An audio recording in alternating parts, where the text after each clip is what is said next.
Arquideias, um oferecimento e Galeria, simplesmente arte. E Tonicas, arte em tapetes. Apoio Cultural, Prefeitura de Barueri.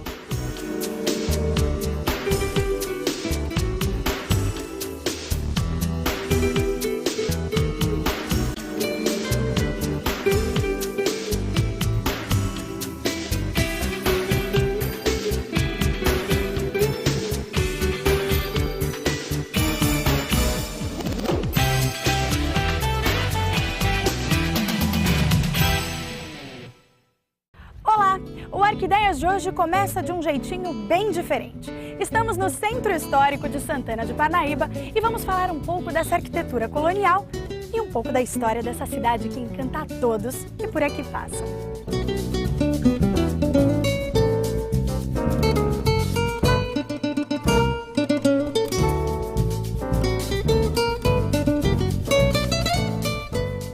Conversar um pouquinho com a arquiteta Renata Segal. Tudo bem, Renata? Tudo bem. Seja bem-vinda ao nosso programa. Obrigada.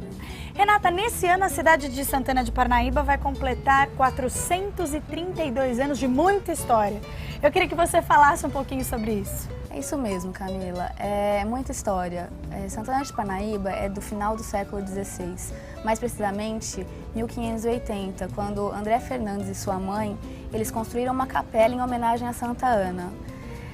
Desde então, começou o desenvolvimento. A cidade se tornou uma vila em 1625 e depois um município em 1906. O desenvolvimento de Santana de Parnaíba deu do século XVII e principalmente pela sua localização geográfica privilegiada, à margem do rio Tietê e localização em função do movimento bandeirista, entendeu?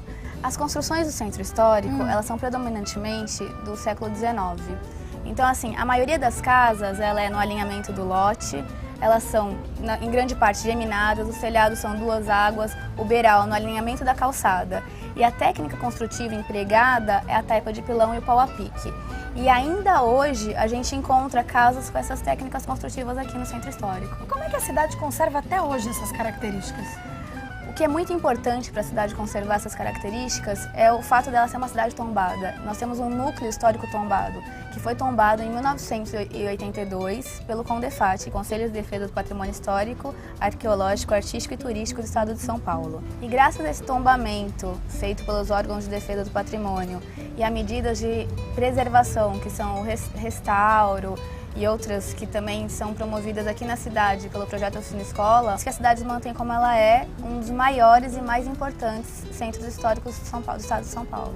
Muito obrigada, Renata, pela entrevista, por nos passar esse conhecimento todo. Foi um prazer tê-la aqui conosco no Arquideias. O prazer foi todo meu, poder falar de uma cidade que assim é tão especial. Santana de Parnaíba.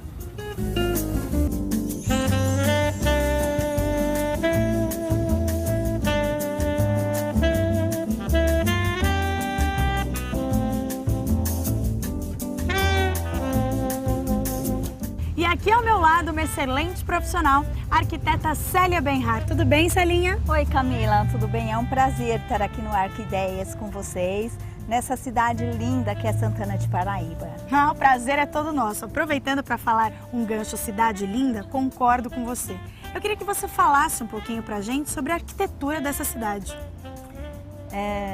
Bom, Santana de Parnaíba tem uma arquitetura colonial brasileira.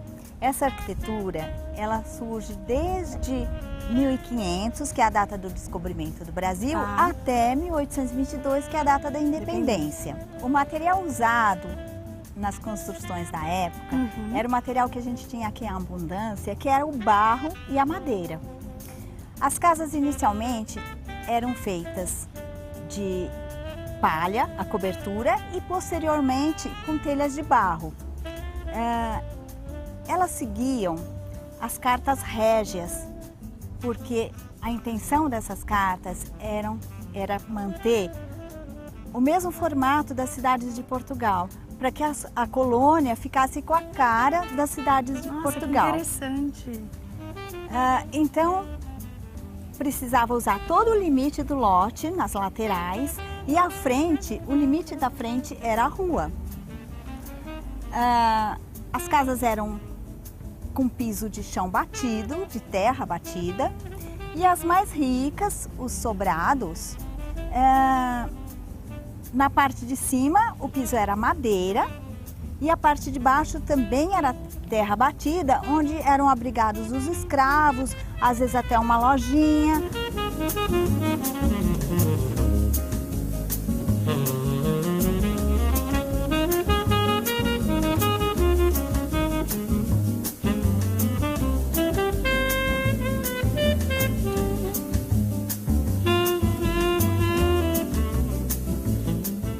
Camila, tem uma curiosidade até interessante para te contar.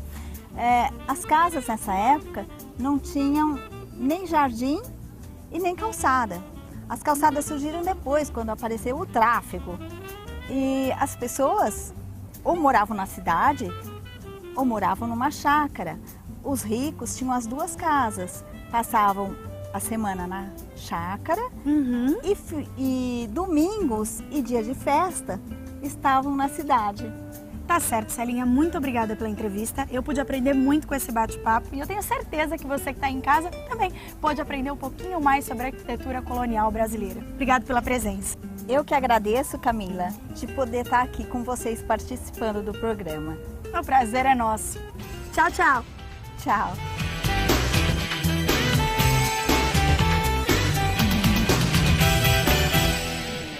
Na nossa coluna de arte de hoje, te convido a olhar a obra de Carlos Araújo, esse artista tão impressionante que pinta há mais de 40 anos.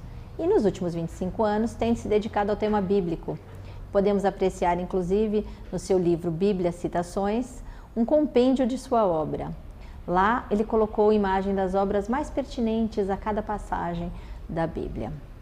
Livro esse tão importante que ganhou um prefácio do Papa Bento e um convite. Carlos foi convidado a expor na Basílica de São João Latrão, no Vaticano. Suas obras ficaram nas arcadas e as pessoas todas que visitavam a Basílica podiam apreciar esse tema tão interessante da maneira que ele retrata. A obra de Carlos Araújo é realmente uma obra muito elaborada, porque ele prepara a sua tela com mais de 20 camadas de tinta branca e só então ele começa a colorir o fundo, que chamamos de veladura, porque tem muitas e muitas camadas de tintas de vários tons, às vezes da mesma cor, mas de vários tons. E essas camadas vão se sobrepondo, todas com lembranças da camada anterior, onde em determinado momento Carlos olha para a tela e ele diz até que através de uma inspiração divina ele consegue enxergar toda a imagem que ele gostaria de reproduzir naquela obra. Aí ele vai terminando e a obra fica findada de uma forma que todas as pessoas que convivem com ela, que passam muito tempo olhando para uma obra do Carlos, conseguem perceber cada vez mais detalhes que por anos ficaram escondidos dentro da sua obra. Ou seja, é uma obra surpreendente, mesmo as pessoas que já convivem com ela há bastante tempo. Então eu te convido a olhar a obra deste grande artista plástico, Carlos Araújo. Arte, para mim, me remete à arquitetura, que é a minha profissão, é a razão pela qual eu tenho vivido, é a minha forma de me realizar.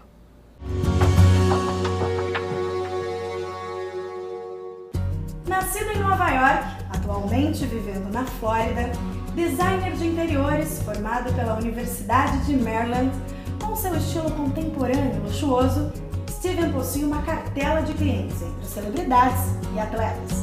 Atualmente está trabalhando no projeto da residência de Rogério Ceni, no sul da Flórida. E é com muita satisfação que recebo hoje, aqui no Arquideias, Steven Zellman. Hello, Steven. Welcome to Brazil. Welcome to Arquideias. Thank you for having me, Camilla. Please tell us. Qual o objetivo da sua vinda ao Brasil? What is the purpose of you coming to Brazil? Well, I've always been very interested in the Brazilian marketplace. I've done a lot of work for Brazilians down in the South Florida area, and they seem very, very interested in the South Florida and Miami design style. So for me, I've done so much work in New York City, South Beach, Miami, that I thought it was time I brought my style down to Brazil. E qual o diferencial do seu trabalho?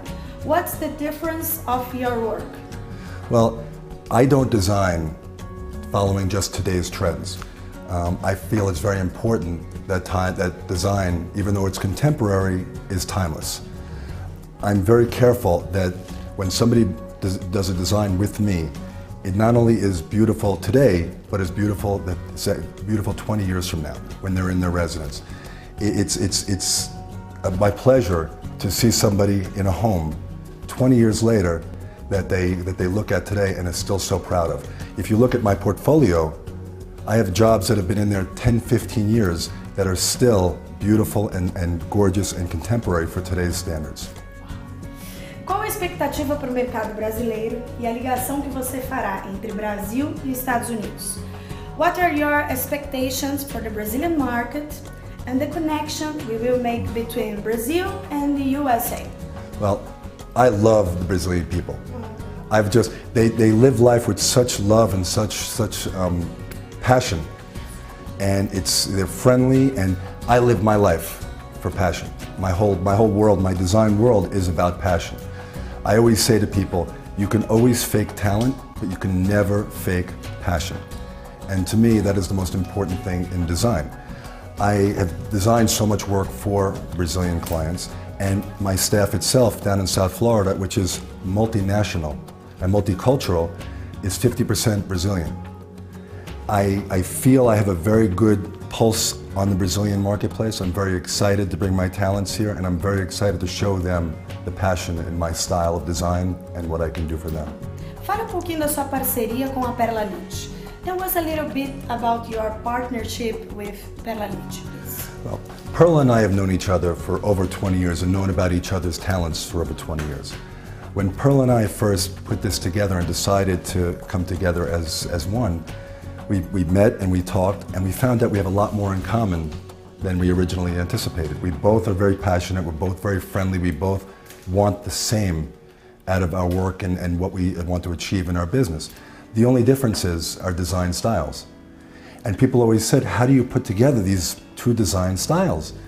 And what we found was that the two design styles make us be able to relate together in one business, because now we're able to do every design style for each client. So what we do is we do the best of both worlds and everything in between. Well, Steven, thank you so much. Thanks for the interview, and we wish you have the same success in Brazil like you already have in USA. Desejamos que ele tenha tanto sucesso aqui no Brasil quanto já tem lá fora. Thank you so much, Steven. Thank you so much for having me, and thank you for welcoming me to your country. E esse é o Arquideias, sempre com matérias exclusivas pensando em você. O Arquideias fica por aqui. Quer rever nossas matérias? É fácil. Acesse o nosso site www.arquideias.com.br. Dê um curtir na fanpage do Arquideias, compartilhe nossos vídeos e conteúdos e se divirta. Até o próximo programa. Tchau!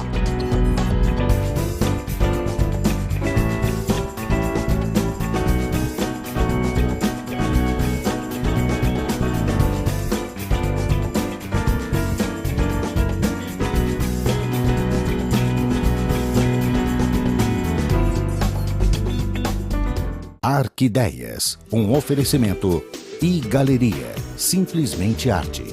E Tonicas, arte em tapetes.